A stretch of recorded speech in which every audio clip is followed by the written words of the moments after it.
ಆತ್ಮೀಯ ವಿದ್ಯಾರ್ಥಿಗಳೇ, ಹಿಂದಿನ ತರಗತಿಯಲ್ಲಿ ನಾವು ನಮ್ಮ ಸುತ್ತಮುತ್ತಲಿನ ದ್ರವ್ಯವು ಶುದ್ಧವೇ ಎಂಬ ಪಾಠವನ್ನು ಅಧ್ಯಯನ ಮಾಡ್ತಾ ಇದ್ವಿ. ಈಗ ಆ ಪಾಠದ ಕೆಲವು ಪ್ರಮುಖ ಅಂಶಗಳನ್ನು ಶೀಘ್ರವಾಗಿ ಪುನರಾವಲೋಕನ ಮಾಡಿ ಮುಂದೆ ಸಾಗೋಣ. ನಮ್ಮ ನಿಸರ್ಗ ಸುಂದರವಾಗಿದೆ ಮತ್ತು ಉಪಯುಕ್ತಕಾರಿಯಾಗಿದೆ ಅಲ್ಲವೇ ಅಂತ ನಮ್ಮನ್ನು ಯಾರಾದರೂ ಕೇಳಿದರೆ ನಮ್ಮ ಉತ್ತರ ಹೌದು, ನಿಸರ್ಗ ಸುಂದರವಾಗಿದೆ, ಉಪಯುಕ್ತಕಾರಿಯಾಗಿದೆ ಅಂತ ಹೇಳ್ತೀವಿ.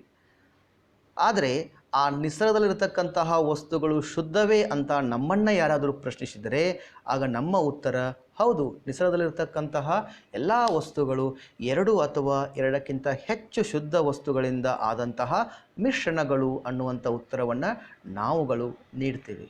ಆದರೆ ಇದೇ ಪ್ರಶ್ನೆಗಳನ್ನು ನಾವು ಹಿರಿಯ ನಾಗರಿಕರಿಗೆ ಕೇಳಿದರೆ ಅವರ ಉತ್ತರ ನಿಸರ್ಗ ಮೊದಲಿನಷ್ಟು ಸುಂದರವಾಗಿಲ್ಲ, ಅದೇ ರೀತಿಯಾಗಿ ಆ ನಿಸರ್ಗದಲ್ಲಿರ್ತಕ್ಕಂಥ ವಸ್ತುಗಳು ಸಹ ಶುದ್ಧವಾಗಿಲ್ಲ, ಅವು ತಮ್ಮ ಪಾವಿತ್ರತೆಯನ್ನು ಕಳೆದುಕೊಂಡಿವೆ ಅನ್ನುವಂಥ ಮಾತನ್ನು ಹಿರಿಯರು ಆಡೋದನ್ನು ನಾವು ಮನೆಗಳಲ್ಲಿ ಕೇಳ್ತಾ ಇದ್ದೇವೆ. ನಾವು ಉಸಿರಾಡಿಸುವಂತಹ ಗಾಳಿ, ಸೇವಿಸುವ ಆಹಾರ, ಕುಡಿಯುವ ನೀರು, ಒಟ್ಟಿನಲ್ಲಿ ಇವು ಯಾವೊಂದು ಮೊದಲಿನಷ್ಟು ಶುದ್ಧವಾಗಿಲ್ಲ ಅನ್ನುವಂತಹ ಮಾತನ್ನು ಮನೆಯಲ್ಲಿ ಹಿರಿಯರು ಹೇಳೋದನ್ನು ನಾವು ಕೇಳ್ತಾ ಇರ್ತೇವೆ. ಇದಕ್ಕೆ ಕಾರಣ ಮನುಷ್ಯನ ದುರಾಸೆ. ಒಂದು ಕಡೆ ಮಹಾತ್ಮ ಗಾಂಧೀಜಿಯವರು ಹೇಳ್ತಾರೆ, ಈ ನಿಸರ್ಗ ಮನುಷ್ಯನ ಆಸೆಗಳನ್ನು ಈಡೇರಿಸಲಿಕ್ಕೆ ಅದೇನೇ ಹೊರತು ಅವನ ದುರಾಸೆಗಳನ್ನು ಈಡೇರಿಸಲಿಕ್ಕೆ ಇಲ್ಲ ಅನ್ನುವಂಥ ಮಾತನ್ನು ಹೇಳ್ತಾರೆ. ನಾವು ನೋಡ್ತಾ ಇದ್ದೇವೆ, ಬಹಳಷ್ಟು ವಾಯು ಮಾಲಿನ್ಯ ಆಗಿರ್ಬೋದು, ಭೂ ಮಾಲಿನ್ಯ ಆಗಿರ್ಬೋದು, ಜಲ ಮಾಲಿನ್ಯ ಆಗಿರ್ಬೋದು, ಇದು ಇತ್ತೀಚೆಗೆ ಸುಮಾರು 70 ವರ್ಷಗಳಿಂದ ಏನಪ್ಪ ಅಂದರೆ ಬಹಳಷ್ಟು ಗಣನೀಯವಾಗಿ ಸಾಗ್ತಾ ಅದ ಅಂತಂದ್ರೆ ತಪ್ಪಾಗಲಿಕ್ಕಿಲ್ಲ. ಇಲ್ಲಿ ಒಂದು ಕಡೆ ಒಬ್ಬ ಸ್ವಾಮೀಜಿ ಹೇಳ್ತಾ ಇದ್ದರು, ಅಡುಗೆಯ ಮನೆ, ನಮ್ಮ ಅಡುಗೆಯ ಮನೆ ರೋಗಗ್ರಸ್ತವಾಗಿದೆ ಅಂತ ಹೇಳ್ತಾರೆ. ಅಡುಗೆ ಮಾಡ್ತಕ್ಕಂತಹ ಮನೆ ರೋಗಗ್ರಸ್ತವಾಗಿದೆ. ನಮ್ಮೆಲ್ಲರ ಅಡುಗೆ ಮನೆ ಯಾವುದು ಅಂತಂದ್ರೆ ಭೂಮಿ ತಾಯಿ.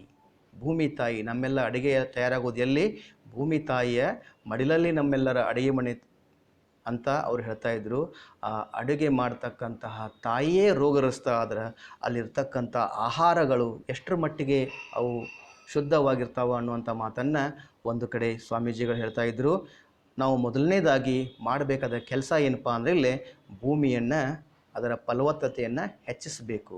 ಮರಳಿ ನಾವು ಏನಪ್ಪ ಅಂದರೆ ಇಲ್ಲೇ ಸಾವಯವ ಬೇಸಾಯಕ್ಕೆ ಮರಳಬೇಕು ಅನ್ನುವಂಥ ಮಾತನ್ನು ಅವರು ಹೇಳ್ತಾ ಇದ್ದರು. ಆ ಭೂಮಿಯಲ್ಲಿ ಬೆಳೀತಕ್ಕಂಥ ಆಹಾರ ಬಹಳಷ್ಟು ಮೊದಲು ಶುದ್ಧವಾಗಿರ್ತಿತ್ತು, ಸಾವಯವ ಬೇಸಾಯ ಇದ್ದಾಗ ಬಹಳಷ್ಟು ಶುದ್ಧವಾಗಿರ್ತಿತ್ತು. ಆದರೆ ಇತ್ತೀಚೆಗೆ ಏನಪ್ಪ ಅಂದರೆ ಇಲ್ಲೇ ನಾವು ಬಳಸ್ತಕ್ಕಂಥ ರಾಸಾಯನಿಕ ಗೊಬ್ಬರಗಳ ಅವುಗಳಿಂದ ಆ ಒಂದು ಆಹಾರ ಪದಾರ್ಥಗಳ ಬಹಳಷ್ಟು ಸೇವಿಸಿದರೆ ಬಹಳಷ್ಟು ದುಷ್ಪರಿಣಾಮಗಳು ಆಗ್ತಾ ಇದ್ದಾವೆ. ಹಾಗಾಗಿ ಮೊದಲಿನ ಥರ ನೀರಿಲ್ಲ, ಕುಡಿಯುವ ನೀರು ಸಹ ಮೊದಲಿನ ಥರ ಇಲ್ಲ, ಸೇವಿಸುವ ಗಾಳಿಯೂ ಸಹ ಮಲಿನವಾಗಿದೆ. ಒಟ್ಟಾರೆಯಾಗಿ ನಿಸರ್ಗದಲ್ಲಿರ್ತಕ್ಕಂತಹ ಯಾವುದೇ ವಸ್ತುಗಳು ಶುದ್ಧವಾಗಿಲ್ಲ ಅನ್ನುವಂಥ ಮಾತನ್ನು ಹಿರಿಯರು ಹೇಳ್ತಾರೆ. ಈಗ ನೆಕ್ಸ್ಟ್ ನಮಗೆಲ್ಲ ಗೊತ್ತದೆ ಮಿಶ್ರಣ ಅಂದರೆ ಏನು ಅನ್ನೋದು. ಒಂದು ಅಥವಾ ಒಂದಕ್ಕಿಂತ ಹೆಚ್ಚು ಶುದ್ಧ ರೂಪದ ವಸ್ತುಗಳಿಂದಾದ ವಸ್ತುಗಳಿಗೆ ಮಿಶ್ರಣಗಳು ಅಂತೇಳಿ ಕರಿತೇವೆ. ಇನ್ನು ಈ ಮಿಶ್ರಣ ವಿಧಗಳನ್ನು ನಾವು ಈಗಾಗಲೇ ನೋಡಿದ್ದೇವೆ. ಸಮರೂಪ ಮಿಶ್ರಣ, ಅಸಮರೂಪ ಮಿಶ್ರಣ. ಮೇಲಿರುವುದು ಸಮರೂಪ ಮಿಶ್ರಣ. ಏಕ ರೀತಿಯ ಸಂಯೋಜನೆಯನ್ನು ಹೊಂದಿದಕ್ಕ ಮಿಶ್ರಣಕ್ಕೆ ಸಮರೂಪ ಮಿಶ್ರಣ ಅಂತೇವೆ. ಏಕ ರೀತಿಯ ಸಂಯೋಜನೆ ಇರಲಾರ್ದಂಥ ಮಿಶ್ರಣಕ್ಕೆ ನಾವು ಅಸಮರೂಪ ಮಿಶ್ರಣಗಳು ಅಂತೇಳಿ ಕರಿತೇವೆ. ಇನ್ನು ವಿದ್ಯಾರ್ಥಿಗಳು, ಈ ಮಿಶ್ರಣಗಳನ್ನು ನಾವು ಕೆಲವು ಮಿಶ್ರಣಗಳನ್ನು ನಾವು ಸೋಸುವಿಕೆ ವಿಧಾನದ ಮೂಲಕ ಅವುಗಳನ್ನು ಬೇರ್ಪಡಿಸ್ತೇವೆ. ಉದಾಹರಣೆಗೆ ಮುಂಜಾನೆ ನಾವು ಚಹಾವನ್ನು ಜಾಳಿಗೆಯ ಸಹಾಯದಿಂದ ಶೋಷಿ ಆ ಚಹಾವನ್ನು ನಾವು ಕುಡಿಯುತ್ತೇವೆ. ಅದೇ ರೀತಿಯಾಗಿ ಕೆಲವು ಮಿಶ್ರಣಗಳನ್ನು ನಾವು ಸೋಸುವಿಕೆಯ ಸಹಾಯದಿಂದ ಬೇರ್ಪಡಿಸ್ತೇವೆ. ನೆಕ್ಸ್ಟ್ ಸಮರೂಪ ಮಿಶ್ರಣ ಚಿತ್ರದಲ್ಲಿ ನೋಡಿದರೆ ಗೊತ್ತಾಗ್ತದೆ, ಯಾವುದು ಏಕರೂಪ ಸಂಯೋಜನೆಯನ್ನು ಹೊಂದಿದೆ ಅದು ಸಮರೂಪ ಮಿಶ್ರಣ, ಯಾವುದು ಏಕರೂಪ ಸಂಯೋಜನೆ ಹೊಂದಿಲ್ಲ ಅದು ಅಸಮರೂಪ ಮಿಶ್ರಣ. ನೆಕ್ಸ್ಟ್ ದ್ರಾವಣಗಳು. ಎರಡು ಅಥವಾ ಎರಡಕ್ಕಿಂತ ಹೆಚ್ಚು ವಸ್ತುಗಳ ಸಮರೂಪ ಮಿಶ್ರಣಕ್ಕೆ ನಾವು ದ್ರಾವಣ ಅಂತೇಳಿ ಕರಿತೇವೆ. ಇನ್ನು ದ್ರಾವಣ ಅಂದ ತಕ್ಷಣ ನಮ್ಮ ತಲೆಯಲ್ಲಿ ಬರೋದು ಕೇವಲ ದ್ರವರೂಪದ ದ್ರಾವಣಗಳು ಮಾತ್ರ. ಆದರೆ ದ್ರಾವಣ ಏನಪ್ಪ ಅಂದರೆ ಇಲ್ಲೇ ಮೂರೂ ವಿಧಗಳಲ್ಲಿ ಇರ್ತದೆ: ಘನ, ದ್ರವ, ಅನಿಲ. ಮಿಶ್ರ ಲೋಹಗಳು 2 ಅಥವಾ 2ಕ್ಕಿಂತ ಹೆಚ್ಚು ಲೋಹ ಆಗಿರ್ಬೋದು, ಅಲೋಹ ಆಗಿರ್ಬೋದು, ಅವುಗಳನ್ನು ಒಂದು ನಿರ್ದಿಷ್ಟ ಪ್ರಮಾಣದಲ್ಲಿ ಬೆರೆಸುವುದರಿಂದ ನಮಗೆ ಮಿಶ್ರಲೋಹಗಳು ಸಿಗುತ್ತವೆ. ಮಿಶ್ರಲೋಹ ಇದು ಘನರೂಪದ ದ್ರಾವಣಕ್ಕೆ ಉದಾಹರಣೆ. ಅದೇ ರೀತಿಯಾಗಿ ಗಾಳಿ ಇದು ಅನಿಲ ರೂಪದ ಒಂದು ದ್ರಾವಣಕ್ಕೆ ಉದಾಹರಣೆ ಅಂತ ಇಲ್ಲೇ ಹೇಳ್ಬೋದು. ಗಾಳಿಯಲ್ಲಿ ಹಲವಾರು ಅನಿಲಗಳು ಇರ್ತಾವೆ. ಸಾರಜನಕ ಅದ, ಆಕ್ಸಿಜನ್ ಅದ, ಇಂಗಾಲ ಡೈಆಕ್ಸೈಡ್ ಅದ, ಇನ್ನೂ ಹಲವಾರು ವಿಷಕಾರಿ ಅನಿಲಗಳು ಏನಪ್ಪ ಅಂದರೆ ಇಲ್ಲೇ ಆ ಒಂದು ಗಾಳಿಯಲ್ಲಿ ಸಮರೂಪವಾಗಿ ಮಿಶ್ರಣಗೊಂಡಿದ್ದಾವೆ ಅಂತಂದ್ರೆ ತಪ್ಪಾಗಲಿಕ್ಕಿಲ್ಲ. ಇನ್ನು ಉಪ್ಪಿನ ದ್ರಾವಣ, ಸಕ್ಕರೆಯ ದ್ರಾವಣ ಇವೆಲ್ಲ ಏನಪ್ಪ ಅಂದರೆ ಇಲ್ಲೇ ದ್ರವ ರೂಪದ ದ್ರಾವಣಕ್ಕೆ ಉದಾಹರಣೆಗಳು. ವಿದ್ಯಾರ್ಥಿಗಳೇ, ಹಿಂದಿನ ತರಗತಿಯಲ್ಲಿ ನಾವು ದ್ರಾವಣಗಳ ಗುಣಗಳ ಬಗ್ಗೆ ತಿಳ್ಕೊಂಡಿದ್ವಿ. ಈಗ ಮತ್ತೊಮ್ಮೆ ನೋಡೋಣ. ಅವನ್ನ ದ್ರಾವಣ ಇದೊಂದು ಏನಪ್ಪ ಅಂದರೆ ಇಲ್ಲಿ ಸಮರೂಪ ಮಿಶ್ರಣ. ದ್ರಾವಣ ಒಂದು ಏನು ಸಮರೂಪ ಮಿಶ್ರಣ. ಇನ್ನು ಈ ದ್ರಾವಣದಲ್ಲಿರ್ತಕ್ಕಂಥ ಕಣಗಳ ವ್ಯಾಸ ಅದೇನಪ್ಪ ಅಂದರೆ ಇಲ್ಲಿ 1 ನ್ಯಾನೋಮೀಟರ್ಗಿಂತಲೂ ಏನಪ್ಪ ಅಂದ್ರೆ ಕಡಿಮೆ ಇರುವುದರಿಂದ ಆ ದ್ರಾವಣದ ಕಣಗಳನ್ನು ನಮ್ಮ ಬರಿಗಣ್ಣಿನಿಂದ ನೋಡಲಿಕ್ಕೆ ಸಾಧ್ಯವಿಲ್ಲ. ಇನ್ನು ಈ ಕಣಗಳ ಗಾತ್ರ ಬಹಳ ಚಿಕ್ಕದಾಗಿರೋದ್ರಿಂದ ಆ ಕಣಗಳು ಏನಪ್ಪ ಅಂದರೆ ಇಲ್ಲೇ ಬೆಳಕಿನ ಕಿರಣಗಳನ್ನು ಚದುರಿಸುವುದಿಲ್ಲ. ಕಣಗಳು ಬಹಳಷ್ಟು ಚಿಕ್ಕದಾಗಿರೋದ್ರಿಂದ ಅವು ಬೆಳಕಿನ ಕಿರಣಗಳನ್ನು ತಮ್ಮ ಮೂಲಕ ಏನಪ್ಪ ಅಂದರೆ ಇಲ್ಲೇ ಚದುರಿಸುವುದಿಲ್ಲ. ಇನ್ನು ನೆಕ್ಸ್ಟ್ ಇವುಗಳನ್ನು ಸೋಸುವಿಕೆ ವಿಧಾನದ ಮೂಲಕ ಈ ದ್ರವ್ಯದ ಕಣಗಳನ್ನು ನಾವು ಬೇರ್ಪಡಿಸಲಿಕ್ಕೆ ಬರುವುದಿಲ್ಲ.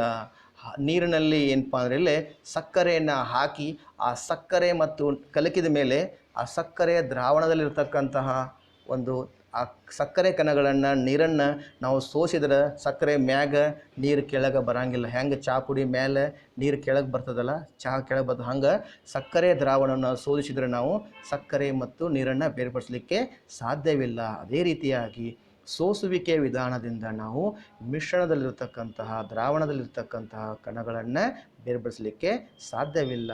ಇನ್ನು ದ್ರಾವಣವನ್ನು ಅಲುಗಾಡಿಸದೆ ಸುಮ್ಮನೆ ಹಂಗೆ ಇಟ್ಟರೂ ಸಹ ಏನಪ್ಪ ಅಂದ್ರೆ ಇಲ್ಲೇ ಈ ದ್ರಾವ್ಯದ ಕಣಗಳು ಅದರ ತಳವನ್ನು ಸೇರುವುದಿಲ್ಲ. ಒಟ್ಟಾರೆಯಾಗಿ ದ್ರಾವಣ ಒಂದು ಸ್ಥಿರವಾಗಿದೆ ಅಂತೇಳಿ ನಾವಿಲ್ಲೇ ಹೇಳ್ತೇವೆ. ಇನ್ನು ದ್ರವ್ಯ ಪ್ಲಸ್ ದ್ರಾವಕ ಇಸ್ ಈಕ್ವಲ್ ಟು ದ್ರಾವಣ. ದ್ರಾವಕದಲ್ಲಿ ಕರಗ್ತಕ್ಕಂತಹ ವಸ್ತುವಿಗೆ ದ್ರವ್ಯ ಅಂತೇಳಿ ಕರಿತೇವೆ.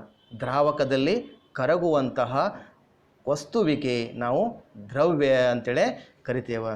ಇನ್ನೊಂದು ರೀತಿ ಹೇಳ್ಬೋದು, ದ್ರಾವಕದಲ್ಲಿ ಕರಗುವಂತಹ ದ್ರಾವಣದ ಘಟಕಾಂಶವನ್ನು ದ್ರವ್ಯ ಎಂದು ಕರೆಯುತ್ತೇವೆ. ಅದೇ ರೀತಿಯಾಗಿ ದ್ರಾವಕ ಎಂದರೇನು ಅಂತ ಕೇಳಿದರೆ ನೀವು ದ್ರವ್ಯವನ್ನು ಕರಗಿಸಿಕೊಳ್ಳಬಲ್ಲ ದ್ರಾವಣದ ಘಟಕಾಂಶವನ್ನು ದ್ರಾವಕ ಅಂತೇಳಿ ಕರೀತಾರೆ. ನೀರು ಒಂದು ಸಾರ್ವತ್ರಿಕ ದ್ರಾವಕ. ನೀರಿನಲ್ಲಿ ಸಕ್ಕರೆ ಕರಗ್ತದೆ, ಉಪ್ಪು ಕರಗ್ತದೆ, ವಾಷಿಂಗ್ ಸೋಡಾ ಕರಗ್ತದೆ. ಅಂದರೆ ಒಟ್ಟಾರೆಯಾಗಿ ಏನಪ್ಪ ಅಂದರೆ ಹೆಚ್ಚು ಕಡಿಮೆ ಎಲ್ಲ ವಸ್ತುಗಳು ನೀರಿನಲ್ಲಿ ಕರಗಿಸಿಕೊಳ್ಳುವಂತಹ ಸಾಮರ್ಥ್ಯ ನೀರಿಗಿರುವುದರಿಂದ ನೀರನ್ನು ಸಾರ್ವತ್ರಿಕ ದ್ರಾವಕ ಅಂತೇಳಿ ಕರೀತಾರೆ. ಇನ್ನು ಈ ದ್ರವ್ಯ ಮತ್ತು ದ್ರಾವಕ ಎರಡೂ ಸೇರಿ ಏನಪ್ಪ ಅಂದರೆ ಇಲ್ಲೇ ದ್ರಾವಣ ಆಗ್ತದೆ. ದ್ರವ್ಯವು ದ್ರಾವಕದಲ್ಲಿ ಕರಗಿದಾಗ ದೊರೆಯುವಂತಹ ಒಂದು ಸಮರೂಪ ಮಿಶ್ರಣವನ್ನು ನಾವು ದ್ರಾವಣ ಅಂತ ಕರಿತೇವೆ. ಚಿತ್ರದಲ್ಲಿ ತಾವು ನೋಡ್ತಾ ಇದ್ದೀರಿ. ಇನ್ನು ದ್ರಾವಣದಲ್ಲಿನ ದ್ರವ್ಯದ ಪ್ರಮಾಣವನ್ನು ಆಧರಿಸಿ ಅದನ್ನು ಮುಖ್ಯವಾಗಿ 2 ವಿಧ ಅಂತ ಮಾಡಿದ್ದಾರೆ. ಅದರಲ್ಲಿ 3 ಅಂತ ತೋರಿಸ್ತಾ ಇದೆ. 2 ವಿಧಗಳು. ಒಂದು ಸಾರೀಕೃತ ದ್ರಾವಣ, ಎರಡನೇದ್ದು ಸಾರರಿಕ್ತ ದ್ರಾವಣ. ಇಲ್ಲಿ ಮತ್ತೆ 2 ಟೈಪ್ ಬರ್ತಾವೆ: ಸಂತೃಪ್ತ ದ್ರಾವಣ, ಅಸಂತೃಪ್ತ ದ್ರಾವಣ. ಅವೆರಡೂ ಏನಪ್ಪ ಅಂದರೆ ಇಲ್ಲೇ ಅವು ಬೇರೆ ಆಗ್ತಾವೆ. ಹಾಗಾಗಿ ಮುಖ್ಯವಾಗಿ ಎಷ್ಟದಾವ ದ್ರಾವಣದಲ್ಲಿರ್ತಕ್ಕಂಥ ದ್ರವ್ಯದ ಪ್ರಮಾಣ ಆಧರಿಸಿ ಕೇವಲ 2 ವಿಧಗಳು ಮಾತ್ರ ಅದಾವೆ. ಒಂದು ಸಾರರಿಕ್ತ, ಮತ್ತೊಂದು ಸಾರೀಕೃತ. ಇಲ್ಲಿ ಚಿತ್ರದಲ್ಲಿ ನಾವು ನೋಡ್ಬೋದು 2 ಗ್ಲಾಸ್ ಅದಾವೆ. 2 ಗ್ಲಾಸ್ನಲ್ಲಿ ಸಮ ಪ್ರಮಾಣದ ದ್ರಾವಕವನ್ನು ತೆಗೆದುಕೊಂಡಾರ. ಒಂದರಲ್ಲಿ ಸ್ವಲ್ಪ ಏನಪ್ಪ ಅಂದರೆ ಸಾಲ್ಟ್ ಅಂದರೆ ಉಪ್ಪನ್ನು ಹಾಕಿದ್ದಾರೆ, ಇನ್ನೊಂದು ಏನಪ್ಪ ಅಂದರೆ ಬೀಕರ್ನಲ್ಲಿ ಜಾಸ್ತಿ ಉಪ್ಪನ್ನು ಹಾಕಿದ್ದಾರೆ.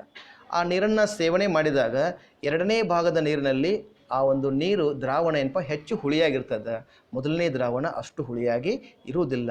ಮೊದಲನೇ ದ್ರಾವಣ ಸಾರರಿಕ್ತ ದ್ರಾವಣ, ಎರಡನೇ ದ್ರಾವಣ ಹೆಚ್ಚು ಉಪ್ಪನ್ನು ಸೇರಿಸಿದ ದ್ರಾವಣ ಸಾರೀಕೃತ ದ್ರಾವಣ. ಒಟ್ಟಾರೆಯಾಗಿ ಆ ದ್ರಾವಕಕ್ಕೆ ನಾವು ಸೇರಿಸ್ತಕ್ಕಂತಹ ದ್ರವ್ಯದ ಪ್ರಮಾಣವನ್ನು ಆಧರಿಸಿ ನಾವು ದ್ರಾವಣವನ್ನು ಎರಡು ವಿಧಗಳು ಮಾಡ್ತೇವೆ. ಒಂದು ಸಾರರಿಕ್ತ, ಮತ್ತೊಂದು ಸಾರೀಕೃತ. ಇನ್ನು ದ್ರಾವಣದ ಸಾರತೆಯನ್ನು ಕಂಡುಹಿಡಲಿಕ್ಕೆ ಬಳಸ್ತಕ್ಕಂಥ ಸೂತ್ರ ಏನಪ್ಪ, ದ್ರಾವಣದ ಸಾರತೆ ಅಂದರೆ ಏನು ಅಂತ ಕೇಳ್ತಾರೆ. ದ್ರವ್ಯದ ಪರಿಮಾಣ ಮತ್ತು ದ್ರಾವಣದ ಪರಿಮಾಣ ಇವೆರಡರ ನಡುವಿನ ಅನುಪಾತವನ್ನು ನಾವು ದ್ರಾವಣದ ಸಾರತೆ ಅಂಥೇಳಿ ಕರಿತೇವೆ. ಇನ್ನು ನೆಕ್ಸ್ಟ್ ನಿಲಂಬಿತ ಮಿಶ್ರಣ ಎಂದರೇನು ಅಂತ ಕೇಳ್ತಾರೆ. ನಿಲಂಬಿತ ಮಿಶ್ರಣ ಇಲ್ಲಿ ಅಸಮರೂಪ ವ್ಯವಸ್ಥೆಯಲ್ಲಿ, ಯಾವ ವ್ಯವಸ್ಥೆಯಲ್ಲಿ, ಒಂದು ಅಸಮರೂಪ ವ್ಯವಸ್ಥೆಯಲ್ಲಿ ಘನ ವಸ್ತುಗಳು ದ್ರವ ವಸ್ತುವಿನಲ್ಲಿ ಚದುರ್ತಾವ. ಇದನ್ನು ನಾವೇನಪ್ಪ ಅಂದರೆ ಇಲ್ಲಿ ನಿಲಂಬಿತ ಮಿಶ್ರಣ ಅಂತೇಳಿ ಕರಿತೇವೆ. ಒಂದು ಅಸಮರೂಪ ವ್ಯವಸ್ಥೆಯಲ್ಲಿ ಘನ ವಸ್ತುಗಳು ದ್ರವ ವಸ್ತುವಿನಲ್ಲಿ ಚದುರ್ತಾವ. ಇದನ್ನು ನಾವೇನಪ್ಪ ಅಂದರೆ ಇಲ್ಲಿ ನಿಲಂಬಿತ ಮಿಶ್ರಣ ಅಂತೇಳಿ ಕರಿತೇವೆ. ಈ ನಿಲಂಬಿತ ಮಿಶ್ರಣದ ಕಣಗಳು ನಮ್ಮ ಬರಿಗಣ್ಣಿಗೆ ಏನಪ್ಪ ಅಂದರೆ ಇಲ್ಲಿ ಕಾಣಿಸುವುದಿಲ್ಲ. ಇಲ್ಲಿ ಈ ನಿಲಂಬಿತ ಮಿಶ್ರಣದ ಬಗ್ಗೆ ನಾವು ಅದರ ಗುಣಲಕ್ಷಣಗಳನ್ನು ನೋಡಿದಾಗ ನಿಲಂಬಿತ ಮಿಶ್ರಣವು ಒಂದು ಅಸಮರೂಪ ಮಿಶ್ರಣವಾಗಿದೆ. ಅದರ ಲಕ್ಷಣಗಳನ್ನ ಬರೀರಿ ಅಂತ ಕೇಳಿದ್ರೆ ಹೇಳಬೇಕಾ, ಈ ಒಂದು ಮಿಶ್ರಣ ಅಸಮರೂಪ ಮಿಶ್ರಣವಾಗಿದೆ. ಎರಡನೇದು, ಈ ನಿಲಂಬಿತ ಮಿಶ್ರಣದ ಕಣಗಳನ್ನು ನಾವು ಬರಿಗಣ್ಣಿನಲ್ಲಿ ನೋಡಬಹುದು. ಬರಿಗಣ್ಣಿನಿಂದ ಅದನ್ನು ನೋಡಬಹುದು.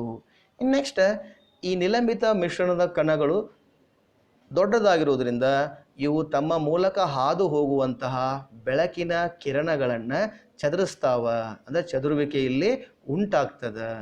ಇನ್ನು ಈ ನಿಲಂಬಿತ ಮಿಶ್ರಣದ ಕಣಗಳನ್ನು ಅವುಗಳನ್ನ ಸುಮ್ಮನೆ ಆ ಒಂದು ಏನಪ್ಪ ಅಂದರೆ ಇಲ್ಲಿ ಬೀಕರ್ನ ಸುಮ್ಮನೆ ಹಂಗೆ ಇಟ್ಟು ಅಂತಂದ್ರೆ ಆ ಬೀಕರ್ನ ತಳಭಾಗದಲ್ಲಿ ಏನಪ್ಪ ಅಂದರೆ ಇಲ್ಲಿ ಸ್ವಲ್ಪ ಸಮಯದ ನಂತರ ಆ ನಿಲಂಬಿತ ಮಿಶ್ರಣದ ಕಣಗಳು ಹೋಗಿ ತಳವನ್ನು ಸೇರ್ತಾವ. ಮೇಘ ತಿಳಿಯಾದ ಒಂದು ನೀರಿನ ಥರ ಏನಪ್ಪ ಅಂದ್ರೆ ದ್ರಾವಣ ಉಂಟಾಗ್ತದೆ. ಇನ್ನು ಈ ನಿಲಂಬಿತ ಮಿಶ್ರಣಕ್ಕೆ ಉದಾಹರಣೆ ಏನು ಅಂತಂದರೆ, ನಾವು ಒಂದು ಬೀಕರ್ನಲ್ಲಿ ನೀರನ್ನು ತೆಗೆದುಕೊಂಡು ಅದಕ್ಕೆ ಸುಣ್ಣವನ್ನು ಸೇರಿಸಿ ಕಲಕಿದಾಗ ಏನಪ್ಪ ಅಂದರೆ ಇಲ್ಲಿ ಆ ಸುಣ್ಣದ ಕಣಗಳು ನೀರಿನ ಮೇಲೆ ಏನಪ್ಪ ಅಂದರೆ ಇಲ್ಲಿ ನಿಲಂಬಿತ ಸ್ಥಿತಿಯಲ್ಲಿ ಅಡ್ಡಾಡ್ತಾ ಇರ್ತಾವ. ಅಥವಾ ಸುಣ್ಣದ ಬದಲಾಗಿ ನಾವು ಚಾಕ್ಪೀಸ್ ಪುಡಿಯನ್ನು ಸಹ ನೀರಿನಲ್ಲಿ ಹಾಕಿದಾಗ ಆ ಚಾಕ್ಪೀಸಿನ ಕಣಗಳು ಏನಪ್ಪ ಅಂದರೆ ಇಲ್ಲಿ ಆ ನೀರಿನ ಮೇಲೆ ನಿಲಂಬಿತ ಸ್ಥಿತಿಯಲ್ಲಿ ಅಡ್ಡಾಡ್ತಾ ಇರ್ತಾವ.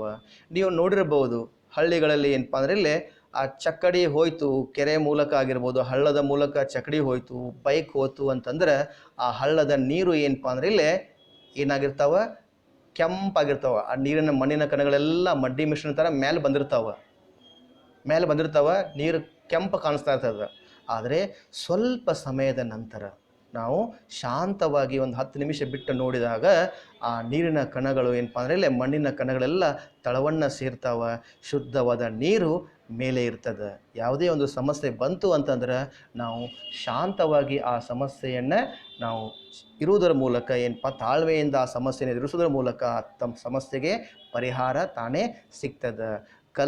ಕಲಕಿದಂತಹ ನೀರು ಸ್ವಲ್ಪ ಸಮಯ ಬಿಟ್ಟ ಮೇಲೆ ಯಾವ ಥರ ಅದು ಶುದ್ಧ ನೀರಾಗ್ತದೆ, ಕಲಕಿದಂತಹ ಒಂದು ಮಣ್ಣಿನ ಕಣಗಳು ತೆಳಗೆ ಹೋಗಿ ಸೇರ್ತಾವೆ, ಮೇಲೆ ಏನಪ್ಪ ಅಂದರೆ ಇಲ್ಲಿ ಶುದ್ಧ ನೀರು ಬರ್ತದಲ್ಲ. ಅದೇ ರೀತಿ ನಮ್ಮ ಜೀವನದಲ್ಲಿ ಬರ್ತಕ್ಕಂಥ ಎಷ್ಟೋ ಸಮಸ್ಯೆಗಳು, ಅವುಗಳನ್ನು ನಾವು ತಾಳ್ಮೆಯಿಂದ ಶಾಂತವಾಗಿ ಎದುರಿಸಿದರೆ ಅವು ಏನಪ್ಪ ಅಂದರೆ ಸಮಸ್ಯೆಗಳು ತಿಳಿ ನೀರಿನ ಥರ ತಿಳಿಯಾಗಿ ಹೋಗ್ತಾವೆ. ಅದೇ ರೀತಿಯಾಗಿ ವಿದ್ಯಾರ್ಥಿಗಳೇ, ಮತ್ತೊಂದು ದ್ರಾವಣ ಬರ್ತದೆ. ಕಲಿಲ ದ್ರಾವಣ ಅಂದರೆ ಏನು ಅನ್ನುವಂಥದ್ದು ಒಂದು ಪ್ರಶ್ನೆ ಬರ್ತದೆ. ಕಲಿಲ ದ್ರಾವಣ ಅಂತಂದರೆ ಏನಪ್ಪ ಅಂದರೆ ಇಲ್ಲೇ ಸಮರೂಪ ಮಿಶ್ರಣ ಅಥವಾ ಸಮರೂಪ ದ್ರಾವಣ ಮತ್ತು ಅಸಮರೂಪ ದ್ರಾವಣ ಇವೆರಡರ ಮಧ್ಯದ ಒಂದು ಸ್ಥಿತಿಗೆ ನಾವು ಏನಪ್ಪ ಅಂದರೆ ಇಲ್ಲೇ ಕಲಿಲ ಸ್ಥಿತಿ, ಕಲಿಲ ದ್ರಾವಣ ಅಂತೇಳಿ ಕರಿತೇವೆ. ಇಲ್ಲಿ ಹಾಲು ಮತ್ತು ನೀರಿನ ಮಿಶ್ರಣ, ಹಾಲು ಮತ್ತು ನೀರು ಒಂದು ಪ್ರಮಾಣದಲ್ಲಿ ಏನಪ್ಪ ಅಂದರೆ ಬೀಕರ್ನಲ್ಲಿ ಅರ್ಧ ಬೀಕರ್ ನೀರನ್ನು ತೆಗೆದುಕೊಂಡು ಅದಕ್ಕೆ ಒಂದು 2-3 ಸ್ಪೂನ್ ಹಾಲನ್ನು ಹಾಕಿದ್ರೆ ಅದೇನಪ್ಪ ಅಂದರೆ ಇಲ್ಲಿ ಕಲಿಲಕ್ಕೆ ಉದಾಹರಣೆ ಅಂತ ನಾವಿಲ್ಲೇ ತೆಗೆದುಕೊಳ್ಬೋದು. ಇನ್ನು ಈ ಕಲಿಲ ಅಂದರೆ ಏನು ಅನ್ನೋದನ್ನು ಕೊಟ್ಟಿದ್ದಾರೆ. ಅತ್ಯಂತ ಸೂಕ್ಷ್ಮ ಕಣಗಳನ್ನು ಹೊಂದಿರತಕ್ಕಂತಹ ಒಂದು ಅಸಮರೂಪ ಮಿಶ್ರಣಕ್ಕೆ ನಾವು ಕಲಿಲ ಅಂತೇಳಿ ಕರಿತೇವೆ. ಇನ್ನು ಈ ಕಲಿಲದ ಲಕ್ಷಣಗಳನ್ನ ನೋಡಿದ್ರೆ ಕಲಿಲ ಏನಪ್ಪ ಅಂದ್ರೆ ಇಲ್ಲೇ ಇದು ಒಂದು ಅಸಮರೂಪ ಮಿಶ್ರಣ ಅಂತೇಳಿ ಕರಿತೇವೆ. ಇನ್ನು ಈ ಕಲಿಲದ ಕಣಗಳ ಗಾತ್ರ ಏನಪ್ಪ ಅಂದ್ರೆ ಇಲ್ಲಿ ನಾವು ಬರಿಗಣ್ಣಿನಿಂದ ನೋಡಲಿಕ್ಕೆ ಸಾಧ್ಯವಾಗದಷ್ಟು ಚಿಕ್ಕದಾಗಿದ್ದಾವೆ ಅಂತ ಹೇಳಿದ್ರೆ ತಪ್ಪಾಗಲಿಕ್ಕಿಲ್ಲ. ಇನ್ನು ಕಲಿಲದ ಕಣಗಳೇನಪ್ಪ ಅಂದರೆ ಇಲ್ಲಿ ತಮ್ಮ ಮೂಲಕ ಹಾದು ಹೋಗ್ತಕ್ಕಂತಹ ಬೆಳಕಿನ ಕಿರಣಗಳನ್ನು ಚದುರಿಸ್ತಾವ. ಇಲ್ಲಿ ಬೆಳಕಿನ ಕಿರಣಗಳು ಚದುರ್ತಾವ. ಇದನ್ನು ಟಿಂಡಾಲ್ ಪರಿಣಾಮ ಅಂತೇಳಿ ಕರೀತಾರೆ. ಕಲಿಲ ದ್ರಾವಣದಲ್ಲಿ ಕಲಿಲದ ಕಣಗಳು ಬೆಳಕಿನ ಕಿರಣಗಳನ್ನು ಚದುರಿಸುವಿಕೆಯಂತಹ ಒಂದು ವಿದ್ಯಮಾನವನ್ನು ಕಂಡುಹಿಡಿದಂಥ ವಿಜ್ಞಾನಿ ಯಾರಪ್ಪ ಅಂದರೆ ಇಲ್ಲಿ ಟಿಂಡಾಲ್. ಹಾಗಾಗಿ ಅವರ ಸ್ಮರಣಾರ್ಥಕವಾಗಿ ಅದಕ್ಕೆ ಟಿಂಡಾಲ್ ಪರಿಣಾಮ ಅಂತೇಳಿ ಕರೀತಾರೆ. ಇನ್ನು ಸೋಸುವಿಕೆ ವಿಧಾನದಿಂದ ನಾವೇನಪ್ಪ ಅಂದರೆ ಇಲ್ಲಿ ಆ ಕಲಿಲದ ಕಣಗಳನ್ನು ಬೇರ್ಪಡಿಸಲಿಕ್ಕೆ ಸಾಧ್ಯವಿಲ್ಲ. ಹಾಲಿನ ಕಣಗಳನ್ನ ಸೋಸುವುದ್ರ ಮೂಲಕ ಅವು ಬೇರ್ಪಡಿಸನೆ ಆಗೋದಿಲ್ಲ. ಅದನ್ನು ನಾವೇನಪ್ಪ ಅಂದರೆ ಇಲ್ಲೇ ಸೆಂಟ್ರಿಫ್ಯೂಸ್ ಅನ್ನುವಂಥ ಒಂದು ವಿಶೇಷ ಯಂತ್ರದ ಸಹಾಯದಿಂದ ಏನಪ್ಪ ನಾವಿಲ್ಲೇ ಕಲಿಲದ ಕಣಗಳನ್ನು ಬೇರ್ಪಡಿಸಬಹುದು. ಇನ್ನು ನಾವು ಚಳಿಗಾಲದ ಸಮಯದಲ್ಲಿ ಏನಪ್ಪ ಅಂದರೆ ಇಲ್ಲೇ ಪ್ರವಾಸಕ್ಕೆ ಹೋದಾಗ ಅಲ್ಲಿ ದಟ್ಟ ಅರಣ್ಯದ ಮೇಲ್ತುದಿಯ ಮೂಲಕ ಏನಪ್ಪ ಅಂದರೆ ಇಲ್ಲೇ ಬೆಳಕು ಹಾದು ಹೋಗುವಾಗ ನಾವು ಟಿಂಡಾಲ್ ಪರಿಣಾಮವನ್ನು ಏನಪ್ಪ ಅಂದರೆ ಇಲ್ಲೇ ವೀಕ್ಷಣೆ ಮಾಡಬಹುದು. ಅರಣ್ಯದಲ್ಲಿ ಹಿಮವು ಏನಪ್ಪ ಅಂದರೆ ಇಲ್ಲೇ ನೀರಿನ ಸಣ್ಣ ಹನಿಗಳನ್ನು ಹೊಂದಿದ್ದು ಅದು ಗಾಳಿಯಲ್ಲಿ ಚದುರಿರುವ ಕಲಿಲ ಕಣಗಳಂತೆ ನಮ್ಮ ಕಣ್ಣಿಗೆ ಕಾಣಿಸ್ತದೆ. ಇನ್ನು ಕಲಿಲದ ವಿಧಗಳು ಯಾವ ರೀತಿ ದ್ರಾವಣದಲ್ಲಿ ದ್ರಾವ್ಯ ಮತ್ತು ದ್ರಾವಕಗಳು ಅನ್ನುವಂಥ ಎರಡು ಘಟಕಾಂಶಗಳದಾವಲ್ಲ, ಅದೇ ರೀತಿ ಈ ಕಲಿಲಗಳಲ್ಲಿ ಏನಪ್ಪ ಅಂದರೆ ಇಲ್ಲಿ ಪ್ರಸರಣ ಹಂತ ಮತ್ತು ಪ್ರಸರಣ ಮಾಧ್ಯಮ ಅನ್ನುವಂತಹ ಎರಡು ಘಟಕಾಂಶಗಳು ಬರ್ತಾವೆ. ಪ್ರಸರಣ ಹಂತವನ್ನು ನಾವು ದ್ರಾವ್ಯವನ್ನಾಗಿಯೂ ಪ್ರಸರಣ ಮಾಧ್ಯಮವನ್ನು ನಾವೇನಪ್ಪ ಅಂದರೆ ಇಲ್ಲಿ ದ್ರಾವಕವನ್ನಾಗಿಯೂ ತೆಗೆದುಕೊಳ್ತೇವೆ. ಇವುಗಳನ್ನು ಆಧರಿಸಿ ಪ್ರಸರಣ ಮಾಧ್ಯಮ ಮತ್ತು ಪ್ರಸರಣ ಹಂತವನ್ನು ಆಧರಿಸಿ ಕಲಿಲಗಳನ್ನು ಏನಪ್ಪ ನಾವಿಲ್ಲೇ ವರ್ಗೀಕರಣ ಮಾಡಬಹುದು. ಚಿತ್ರದಲ್ಲಿ ತಾವು ನೋಡ್ತಾ ಅದರಿ. ಪ್ರಸರಣ ಹಂತ ದ್ರವ ಅದ, ಪ್ರಸರಣ ಮಾಧ್ಯಮ ಅನಿಲ ಅದ. ಅಂತಹ ಒಂದು ವಿಧಕ್ಕೆ ನಾವು ಏರೋಸಾಲ್ ಅಂತೇಳಿ ಕರಿತೇವೆ. ಚಿತ್ರದಲ್ಲಿ ತಾವು ಉದಾಹರಣೆಗಳನ್ನ ನೋಡ್ರಿ. ಕೋಷ್ಟಕ 2.1 ಸೂಕ್ಷ್ಮವಾಗಿ ಅವಲೋಕನ ಮಾಡಿ ನೋಡ್ರಿ. ಇನ್ನು ಮಿಶ್ರಣದ ಘಟಕಗಳನ್ನು ಬೇರ್ಪಡಿಸುವಿಕೆ, ಈ ಒಂದು ವಿಷಯದ ಕುರಿತು ನಾವು ಮುಂದಿನ ತರಗತಿಯಲ್ಲಿ ಅಧ್ಯಯನ ಮಾಡೋಣ. ಧನ್ಯವಾದಗಳು.